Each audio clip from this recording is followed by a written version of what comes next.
A consideration of the 9/22/11 meeting minutes. Move for approval. Is there a second? Second. Any discussion? All in favor? Aye. Motion carries. Thank you.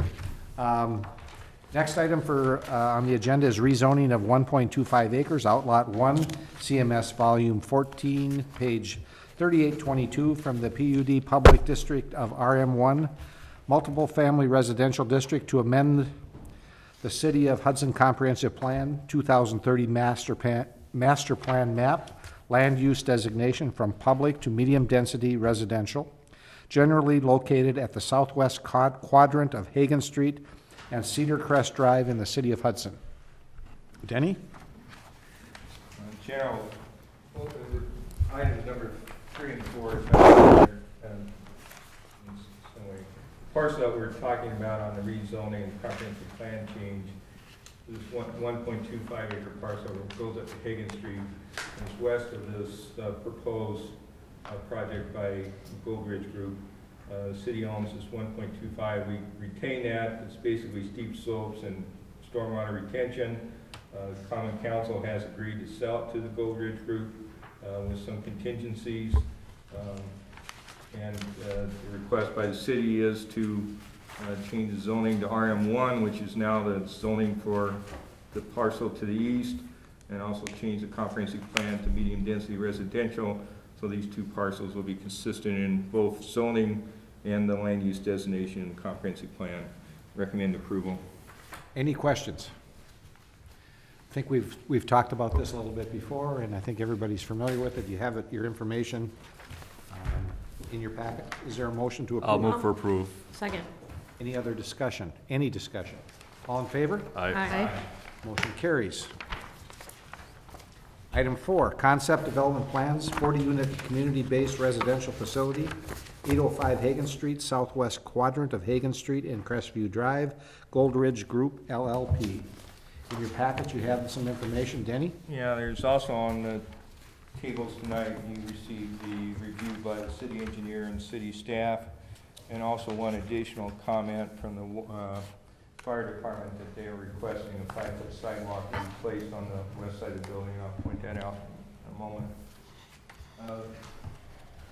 The project as proposed by the Gold Ridge Group is for a 40-unit community-based residential facility, very similar to the property, the development to the south, which is owned and operated by Comforts of Home. This would be a 40-unit. I believe the Comforts of Home is a 42-unit facility. 2 accesses are proposed, essentially across the street from the post office. Post office has 3 accesses on Hagan Street. The exit access is located about here. The inn is for customer service is here, and then the 3rd access to the post office is located here, and this is for post office worker employee and deliveries to the facility. They're proposing to add 7 additional off-street parking places between Comfort of Home and this facility, and provide 20 stalls, 3 stalls in this location, 10 and 7. And that is compliant with the zoning regulations of the City of Hudson. The comment by the fire department was to have a sidewalk added along the back side of the building, and part of the purpose of that is if there's an emergency, they have to exit, or have to exit here, they have some way of getting back and being able to congregate as a safety consideration. This is the existing pathway along Hagan Street. One of the recommendations of the staff, they have a proposal for the silt fence be placed in the boulevard. We're suggesting it be placed on this side of the pathway to try to keep any erosion off the pathway during construction. And secondly, if it's out here, if snow plows went by, plowed snow up into it, then it'd be disrupted. So the recommendation is to move it here. The location of this driveway, which is the north driveway, there is an existing street light in this general location. Dennis Posser, city engineers, you're suggesting relocating the street light or moving this driveway just a little bit to the north. They won't line up directly, but, you know, these two aren't lined up for, you know, to provide cross traffic. So that's one other additional comment. One of our concerns is fall construction occurs, sanitary sewer and water would be extended, the street would be cut, the connections to the sanitary sewer and water line, we'd like to see that paved. This is a fairly heavily trafficked street, so we want to see that paved, not left in unpaved consideration. If there's a temporary pavement necessary, then they'd have to come back and refinish it again next spring. The other thing the water department requested is a separate domestic line for fire protection. So there'd be two water lines coming out and a sanitary sewer line. One water line's for the domestic service, the other one's for the fire protection. I don't know, Jamie, if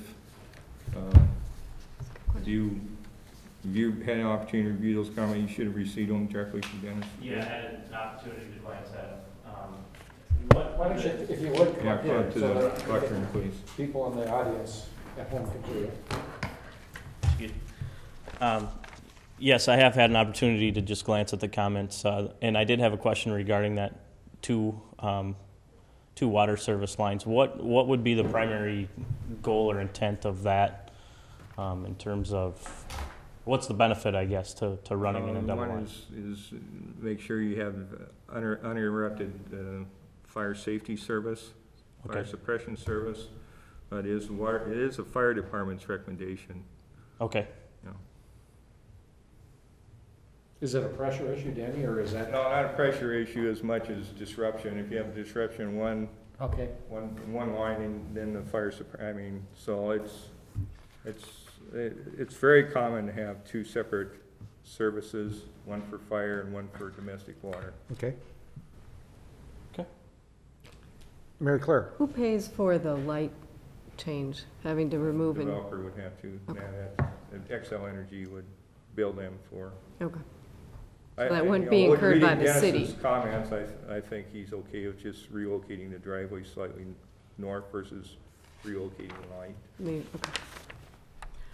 Okay.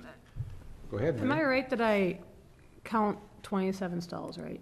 27 parking 27, stalls? Mhm. And I know we have a formula for how many stalls One per, per, for senior housing is one per 4 units, okay, so.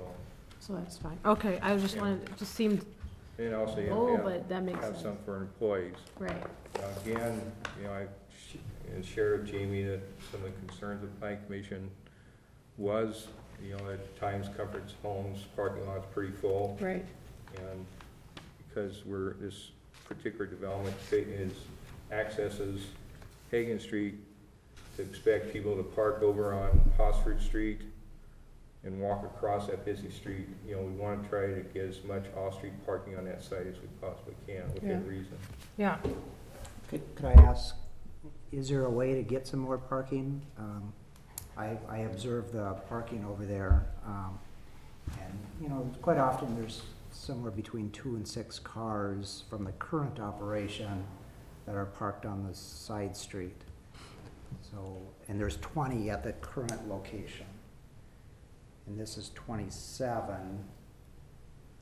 Well, If there would be a way of adding some, I think it'd be to your benefit and the benefit of cars driving in that area to get a couple more spots on your site.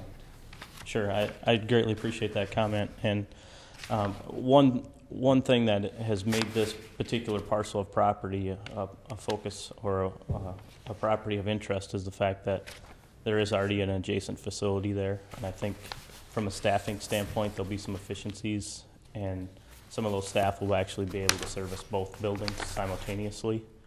So the staffing requirements probably won't be increased, twofold, maybe half again more, not exactly sure. And by connecting the two parking lots as we have shown to give that egress between the two facilities to work out a little better should provide some benefit. If you could, I think it'd be a benefit, because I think what happens now is staff parks on the street, so visitors don't have to park on the street, and you know, so there's probably a few short right now. So I think it would be to everybody's benefit if you could add a few. And that was kind of the intent of the additional 7 stalls that you see. There on the bottom side and the south side of the plan, is to give some overflow actually for both facilities for those reasons, and by locating it in between the two. Given the dimensional restraints of the site, I think we could maybe look at possibly trying to add a stall or 2, but it's not going to be, I really think it'd be difficult to be any more than that. I think any one would be to everybody's benefit. Sure. Any other questions?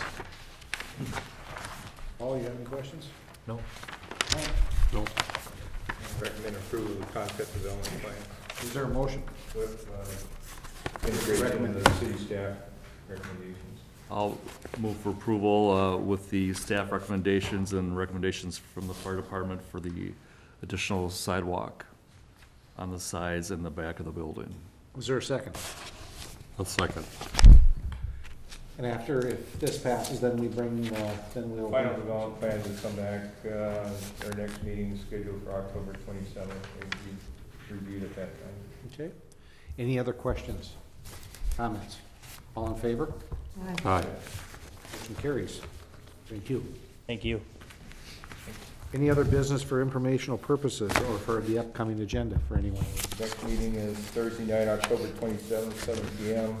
We do have a public hearing scheduled for a conditional use permit for accessory garage, northwest corner of Locust and 3rd Street. They're planning on raising the existing garage and reconstructing the garage. If it goes over 20 feet, then they have to come in and get a conditional use permit. They're proposing a 22-foot high garage. Okay. Anything else? If not, I would entertain a motion for adjournment. So moved. Second. All in favor? Aye. We're adjourned. Thank you.